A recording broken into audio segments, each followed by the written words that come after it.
So guys, before we start this video, I just want to say I recently took, I'm down 9 losses in a row.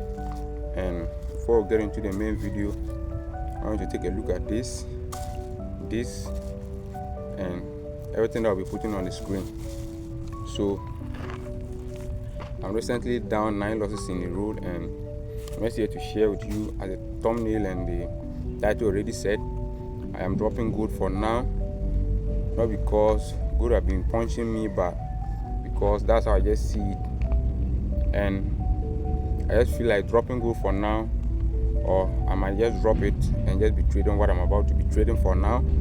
But because I don't take more than 3 trades in a week, and gold can give me 3 trades in a week, UJ can give me 3 trades in a week. So in all these two pairs will end up giving me a lot of setups, which I will end up taking the bad ones and leaving the good ones. So assuming Monday UJ is giving me a setup, gold is giving me a setup, I'll jump into a bad one and leave the good one. So this is one reason why I'm leaving gold for now.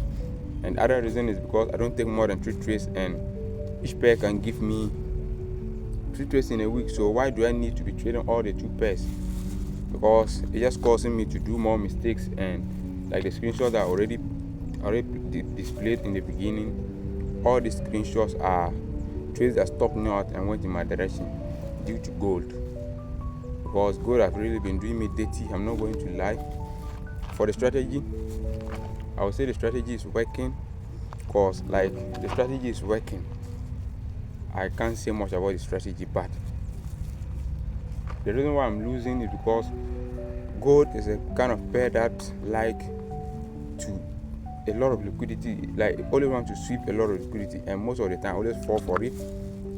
It seems immediately gold does this, I normally enter there to just laugh and stop me out and move in my direction. So I've come to a realization whereby I will say I don't need a pair that is too much volatile to trade.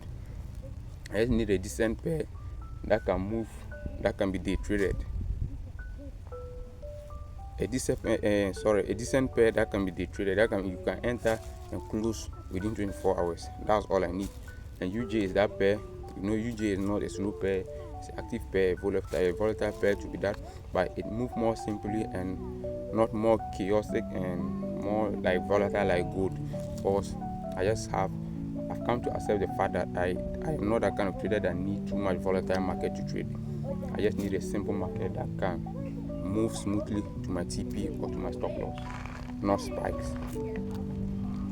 So that's why I'm dropping gold and sticking to UJ for now. If I'm going to add another pair, it should be a GJ, because GJ2 is a kind of pair that moves nicely, expect market structure, and I've seen a couple of times that the strategy is working on it, but I don't want to go into there. I've had my hands a lot of time on gold. I have a backtesting software which I have paid for about 1 year for a tester. I've been backtesting UJ there. I have a lot of data on UJ, the strategy plays. And let's get into the second part of this video, where I'll be showing you the 2 lessons I learned from these 9 losses in a row. And out of these 9 losses in a row, one was I am not that disciplined. I won't say I'm not disciplined. I am disciplined, but I am not that disciplined.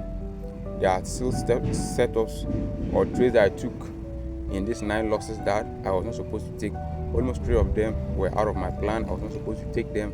I just took them because of this mindset that I wanted to pass the challenge. I already caught myself previous day before I took the 9 losses, where I was taking a trade because I wanted to pass the account. So I was trying to get a very sniper entry where I can go for more and just pass the account, which I caught myself there, and I realized that lesson and I didn't take that trade. But I still did the same mistakes by taking unnecessary setups, which stopped me out. So almost 3 of them, I will put in maybe my screenshot of my journal, where you see no setup. It means all those setups were not of my plan or were not of my strategy. I was not supposed to take them, but I took them. So 6 setups were out. So let's come back to 3 of 6. Now it's now level 6 trades. Out of these 6 trades, 3 of them stopped me out and went in my direction. 3 setups. Those are already displayed. Each one gave me about 1:5 to 1:6, and they all stopped me out in less than 2 minutes. They went in my direction to my TP. So 3 of them went in my direction because gold tricked me out and used me as liquidity and went in my direction. And the other 3, I can't remember for sure, but the other 3, they were good setups, but they were minor setups. And others too, there was another one that I read the market structure wrong, which sometimes we do. And the others too, I took them when I was not supposed to take them, assuming because my strategy by 6, by 7 before London session open, I should be on my chart. That's where mostly UJ prints. So if there's no setup around around 7, 8, 9, then I'm supposed to leave the chart and come back around New York open, maybe 1 going to 5 thereabout. If there's a setup printing, I'll just monitor it till I take it. Like I'll just set alert, monitor it till if the setup prints, then I take it. If it doesn't, then it goes and I'm done for the day. But I can also say that another reason why I lost the account first was because I was not that disciplined and I took some trades that were out of my plan. Secondly, my system deserves me to always be on the chart before I take the setup. But there were times that around 7 I'll be going to work, I'll be running to go and do extra labor work, and I might be there working and I'll just take my phone, look for the alert will just trigger. I'll just bring out my phone, look for an entry, take the trade before I realize that I stopped me out and went in my direction. And that's also something I'm not going to repeat now. If I'm supposed to be trading by 7, I'll be. I know there are still days, I can't say for sure, there are still days that coincidence will come whereby I will not be on the chart by 7, but I'm going to make sure that by 7 I'm always on the chart patiently and good to go, not to be running up and down while trading. So I'm going to give myself a 1 month of no distraction, whereby I'm going to do everything that I need to do. If I should be on the chart by 7, I'll be there. I should follow my routine, I will do. And back then too, when I was winning before this 9 losses, I had a routine, a very nice one that I used to do. Everything was going on well, but I stopped because I was having some health issues, so I had to stop the training. So, but I'll have to continue again. Now it's getting better and it's almost perfect. So I'll continue the training on Monday going, and I'm still doubting whether today, as I'm making this video, is on the 22nd of August, and I feel like I should just stop training for August and just come afresh and just use all the spirit to review all the trades I've taken and just start trading 1st September or the first week of September.